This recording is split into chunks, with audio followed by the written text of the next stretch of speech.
Hello, hello mga mamshi at ngayong September 14 nga ito ang ating ganap. Ano daw? So dahil maulan dito sa Baguio, tayo ay magsasabaw. Sabaw? Hindi, merienda po iyan. Bilo-bilo na kulang sa sahog. Okay lang na kulang sa sahog, basta made with love. So, balik tayo dito sa ginagawa. So, luto. Nilaga lang po pala muna yung tapioca, tapos in the same pot, in the same water, ilalagay po yung gabi at yung kamote. So, diyan na rin din po papalambutin. Diretso na po yan. Tapos pagkatapos naman yan, yung saging na ang ilalagay. So, yan na po, saging na ang inilalagay. At dahil yan, papalambutin na lang yan at titimplahan na. Ilalagay na rin natin ang natitirang gata. Coco Mama, baka naman. Pero mas masarap yan mga mamshi kung talagang mapapalapot nyo siya at talagang malalasahan mo yung gata. Pero mas prefer ko pa rin yung mga fresh gata, like yung talagang ikaw yung magpipiga. Ganon. Ako lang ba ang gano'n, mga masiswa? So 'yan mga mamshi, sabi ng asawa ko umaaroma na, pero kasi kulang nga yung ingredients kaya hindi siya sobrang lapot. So 'yan, titimplahan na lang 'yan, lalagyan na lang ng asukal. O 'di ba, hindi mawawala ang asukal. So dapat ito ay bilo-bilo, ngunit kulang tayo sa ingredients kaya bahala na kayo kung anong itatawag niyo diyan. Kita niyo ba yung usbok-usbok na 'yan? Masakit 'yan kapag napasukan 'yan. So 'yan, asukal na po ang ilalagay.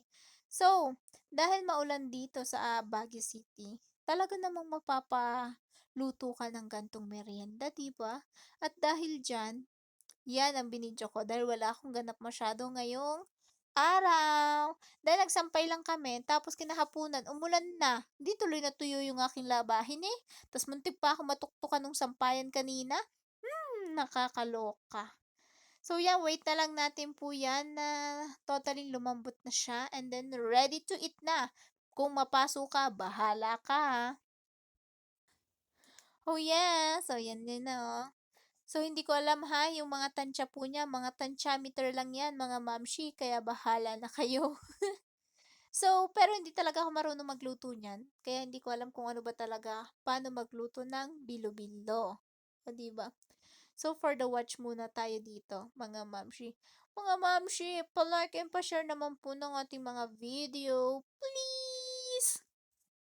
At habang nagbo-voice over ako ngayon, tinatawanan ako ng anak ko. Aruy, baby Toby. So yan, ready to eat na. Napaso pa ako dyan. Nakakaloka. O, di ba? Paso yan. So, tara, merienda tayo, mga mamshi. Luto ka na rin ng bilo-bilo. Okay lang, kahit kulang sa ingredients. Tas kinagabihan, ito naman ang ating ulam. Sinigang na bangus at pritong bangus. So, yung sinigang na bangus, nilagyan lang ng kangkong. And then, yan na ang pritong bangus. Para for the next day, may ulam pa rin. O, di ba? Ganun yun. Mindset ba? Mindset. Isang lutuan, may ulam na hanggang kinabukasan. O, di ba? Tama ba ako, mga mamshi? Kung tama ako, pa-comment naman sa comment section. Di ba? Sarap! Bangus for today ulam. For today's dinner. Kain tayo, mga mamshi. O, di ba? Mm, pak. Sarap ng ulam, ang init. At yun lang po ang ating video for today's day. For today's day. Ano daw? So, yan. Bye mga mamshi. Don't forget to like, share, and follow na rin po sa page ko. See you sa next vlog. Babush! Bye-bye!